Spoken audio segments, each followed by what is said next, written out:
魂仙宫弟子绝不会手软。大牛，谢首席。本首席准了，又换成了10倍。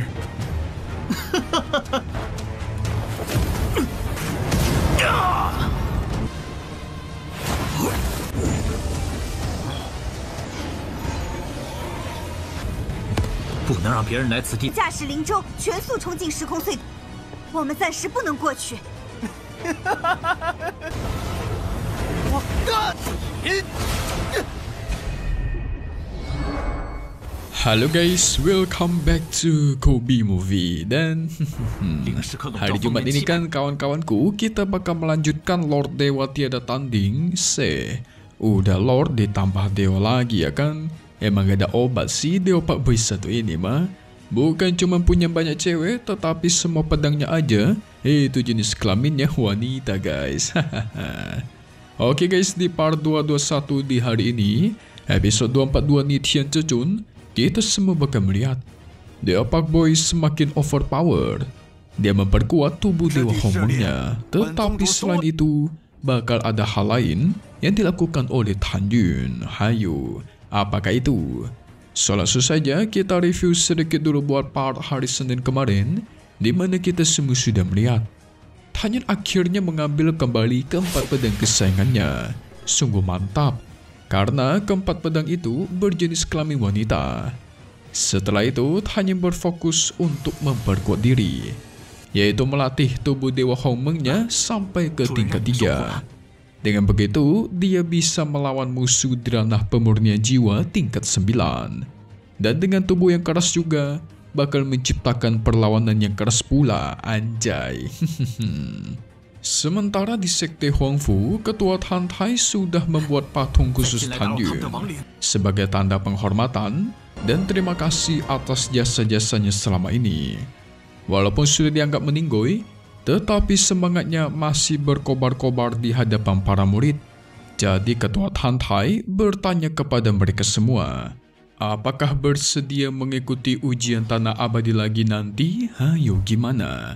So langsung saja kita masuk ke intro ya guys. Hehehe.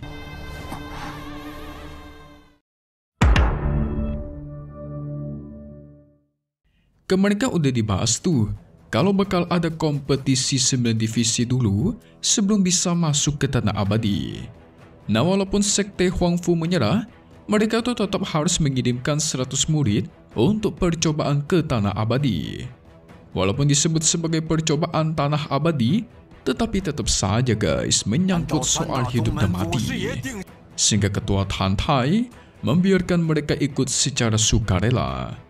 Tetapi tidak ada satupun murid yang mengajukan diri karena mereka semua takut.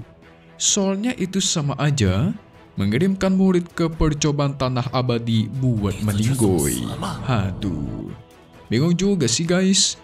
Tetapi kalau semisal kita tidak mengirimkan 100 murid, itu sama saja melanggar aturan ketiga sekte kuno.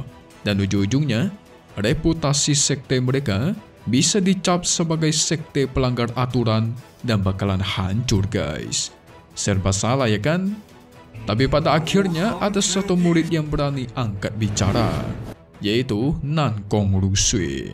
Rusui menyatakan bersedia mengikuti percobaan tanah abadi. Tetapi kan dia ini kakak adik sama si Nankong Yuchin. Rusui memastikan dia tidak bakal berbelas kasihan kepada murid-murid dari Istana Jiwa Ilahi, sekalipun kakaknya ada di sana. Tentu membuat semua orang terkejut mendengarnya guys. Ketua Tan Tai pun percaya kepada dia. Tetapi karena Rusui mengajukan diri, para murid juga jadi ikut-ikutan mengajukan diri ingin ikut. Ini kita ibaratkan sebagai satu korek api yang menyala di antara ribuan korek api lain. Tetapi satu korek api itu membuat korek api lainnya ikut menyala guys. Kayak gitu perumpamaannya. Pada akhirnya Ketua Tan Tai memutuskan 20 murid dari divisi Pil, sementara dari divisi lain itu cukup 10 orang saja per divisinya. Dan ketua divisi La yang bakal memutuskan siapa saja yang boleh ikut. Kenapa divisi pil yang paling banyak ya? 20 orang. Sementara divisi lain cuma 10-10 orang doang. Tan Niu berlutut memohon agar diizinkan untuk pergi ke Tanah Abadi. Dia mewakili seluruh murid tukang kebun obat untuk memberikan penghormatan terakhir kepada Tan Yun. Mantap. Tato ini paling setia dan paling baik ya. Tidak pernah membuli atau menjelekkan Tan Yun. Tetua Shen Qingqiu tidak setuju karena dengan kemampuan Tan Niu, sekalinya bertemu para murid dari sekte musuh, itu pasti auto jadi bubur alias dihabisi guys. Tetapi Tan Niu tidak peduli. Dia sangat ingin memberikan Tan Yun penghormatan terakhir. Namun tiba-tiba tetua ke-6 menyatakan setuju guys, dan Tan Niu pun diperbolehkan ikut.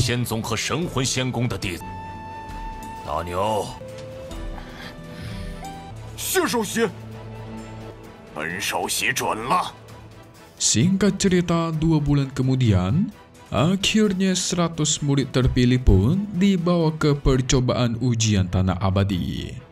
Melihat tempat itu, si Tan Niu auto sedih. Bagaimana tidak?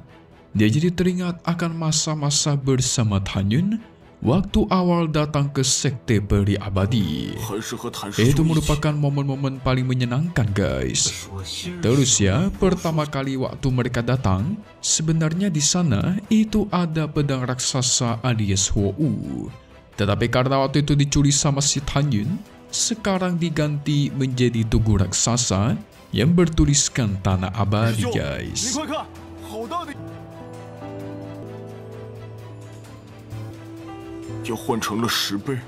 Kita beralih kepada Tan Yun yang masih berfokus kultivasi di dalam jurang. Ledakan terus terjadi, tetapi pada akhirnya tuar. Wah mantap nih, ini pasti tanda-tanda penerobosan. Saking bahagianya Tan Yun tertawa keras.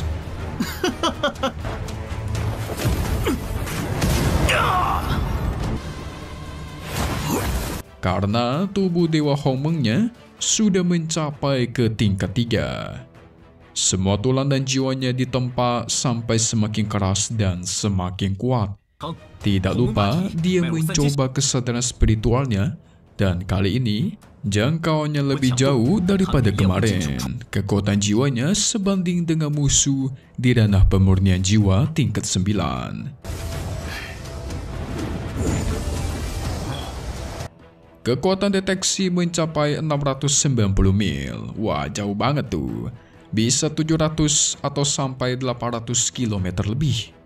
Tetapi mungkin sudah waktunya bagi Tan Yun untuk keluar dari sini. Karena percobaan Tanah Abadi bakal berlangsung selama 6 bulan. Nah, setelah 6 bulan selesai, maka portal ruang dan waktu bakal terbuka. Itulah saat buatnya Tan Yun keluar dari sini guys. Berarti si Tan Yun sekarang cuma punya waktu sekitar 6 bulan nih. Tan Yun tidak ingin tengkorak Pusiu diganggu oleh orang lain, sehingga dia mengeluarkan segala larangannya dan menciptakan kabut hitam yang langsung menyelimuti tengkoraknya. Dengan begini, tidak bakal ada musuh yang bakal sadar. Tan Yun pun memerintahkan Lao Yuan untuk membawa dia keluar dari sini.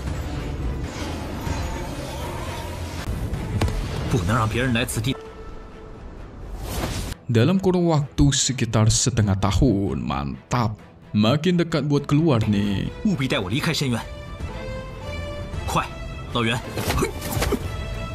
Singkat cerita, 6 bulan sudah berlalu. Para murid masih terbang menggunakan kapal. Mereka sama sekali tidak melihat ada musuh di Gunung Peri Ruang dan Waktu.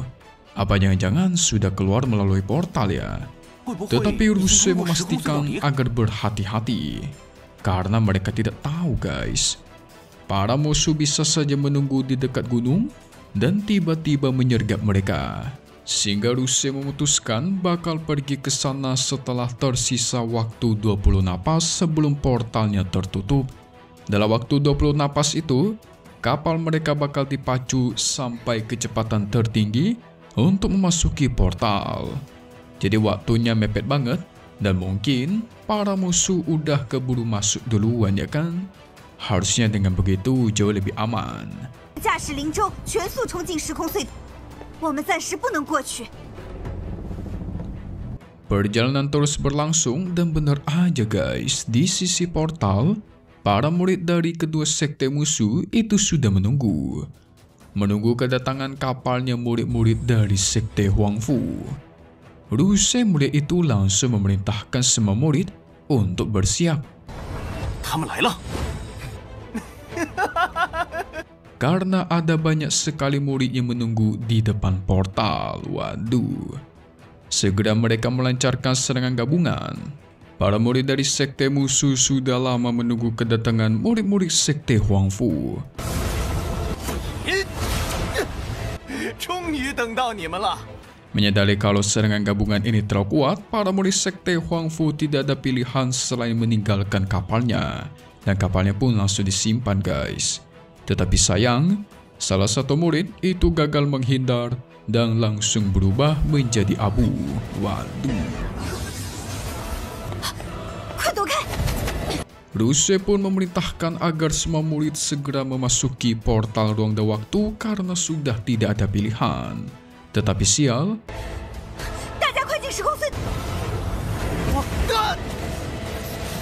murid-murid sekte musuh langsung menghadang jalan mereka. Ini buntu guys, sudah tiada jalan buat keluar. Gimana nih? Nggak ada Tanyun, mana bisa menang orang-orang dari sekte Huangfu? Apalagi Ruse yang paling kuat pula. Dan kemampuannya bisa dibilang sangat lemah. Penasaran kan kalian? Sama Mimin juga nih.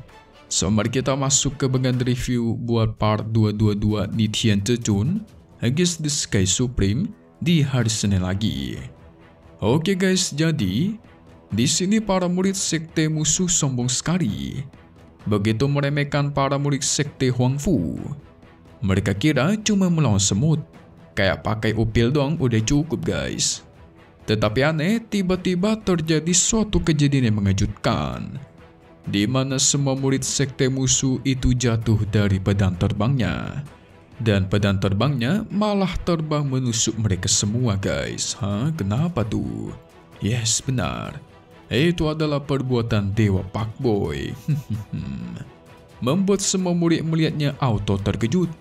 Orang yang mereka kira sudah meninggoy ternyata masih hidup. Udah dibikinin patung besar juga padahal ya kan? Sungguh mantap. Dewa Pakboy is back. Gimanakah reaksi para tetua? Apalagi ketua Tantai. Ini pasti bakal epic banget nih.